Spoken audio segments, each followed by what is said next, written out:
اللہ جس بندے سے راضی ہوتا ہے اس بندے کو اللہ تعالیٰ 3 تحفے عطا فرماتا ہے۔ پہلا تحفہ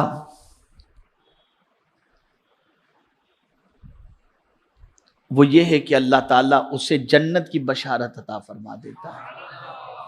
جس سے راضی ہوتا ہے اسے جنت کی بشارت عطا فرماتا ہے، اور پھر جنت کی شان خود ہی بیان کرتا ہے، فَلَا تَعْلَمُ نَفْسٌ مَّا أُخْفِيَ لَهُم مِّن قُرَّةِ أَعْيُنٍ، کوئی جان نہیں جانتی،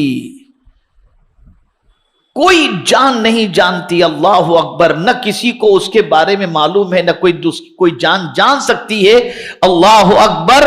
قرآن کہتا ہے تو کسی جی کو معلوم جو آنکھ کی ٹھنڈک ان کے لیے چھپا رکھی ہے، یعنی اللہ نے جنت کے اندر جو آنکھوں کی ٹھنڈک چھپا رکھی ہے وہ کوئی جان جانتی ہی نہیں ہے کہ اس میں کتنی آنکھوں کی ٹھنڈک ہے۔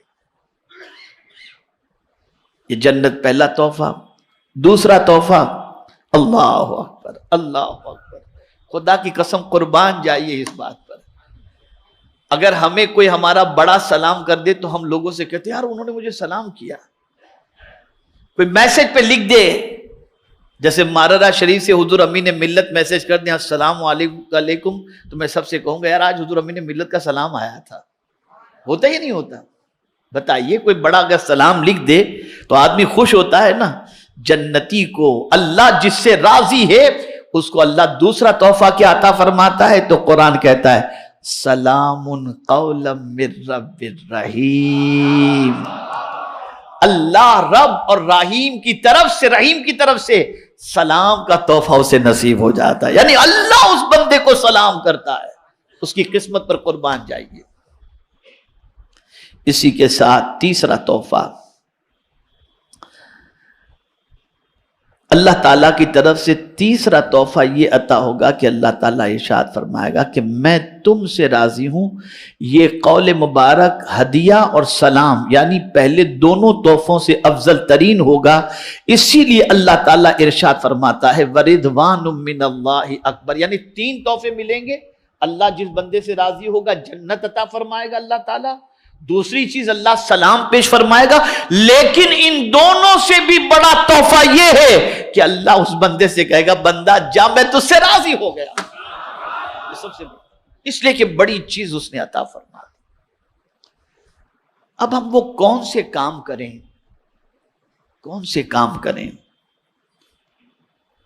جس کی بنیاد پر اللہ عز و جل ہم سے راضی ہو جائے اور اللہ عز و جل کی رضا ہمیں حاصل ہو جائے؟ تو اب سماعت فرمائے، حضرت موسیٰ کلیم اللہ علیہ السلام نے اللہ عز و جل کی بارگاہ اقدس میں عرض کیا یا اللہ مجھے وہ بات ارشاد فرما دے جس میں تیری رضا ہو، وہ بات ارشاد فرما دے جس میں تیری رضا ہو تاکہ میں اسے کروں، یعنی تو کس چیز سے راضی ہوتا ہے مولا ذرا مجھے وہ بتا دے۔ قربان جائیے، کلیم ہیں، اللہ ان سے کلام کرتا ہے، اس مرتبے پر پہنچنے کے باوجود بھی اگر فکر مند ہے تو اس بات کی کہ اللہ مجھ سے راضی ہو جائے، مولا مجھے کوئی ایسی بات بتا دے جس سے تو راضی ہو جا۔ اللہ اکبر، اللہ تعالیٰ کا حکم ہوا کہ تیری ناخوشی میں ہی میری رضا ہے۔ سمجھے نہیں سمجھے؟ تیری ناخوشی ہی میں میری رضا ہے، یعنی تیری کوئی خواہش ہے ہی نہیں، تجھے کچھ ملے کہ نہ ملے تو خوش اور ناخوش کا مسئلہ تیرا رہتا ہی نہیں ہے۔ تیرا حال تو یہ ہوتا ہے میں کچھ بھی دے دوں تو ناخوش نہیں ہوتا۔ توجہ چاہوں گا، میں کچھ بھی دے دوں تو ناخوش نہیں ہوتا، اگر تیری یہ پوزیشن ہے تو اسی میں میری رضا ہے، اس لیے کہ تم ملنے والی چیز کو مت دیکھ، دینے والے کو دیکھ کے کس کی طرف سے ہے۔ اس لیے ہم اور آپ مال ملتا ہے تو چہرہ کھل جاتا ہے، اور اللہ والوں کا حال یہ ہوتا کہ تکلیفیں آتی تو چہرہ کھل جاتا، اور کہتے تھے مال کے ملنے میں، نعمتوں کے ملنے میں تو ہماری پسند بھی داخل ہے، لیکن تکلیف میں تو ہماری پسند نہیں، صرف مولا کی پسند داخل ہے۔ یہ اللہ والوں کی شان۔ تو رب نے فرمایا تیری ناخوشی ہی میں میری رضا ہے، یعنی میری کسی بات پر تو ناخوش ہو ہی نہیں۔ اگر تیری یہ پوزیشن ہے تو موسیٰ اسی میں میری رضا ہے۔ اللہ اکبر۔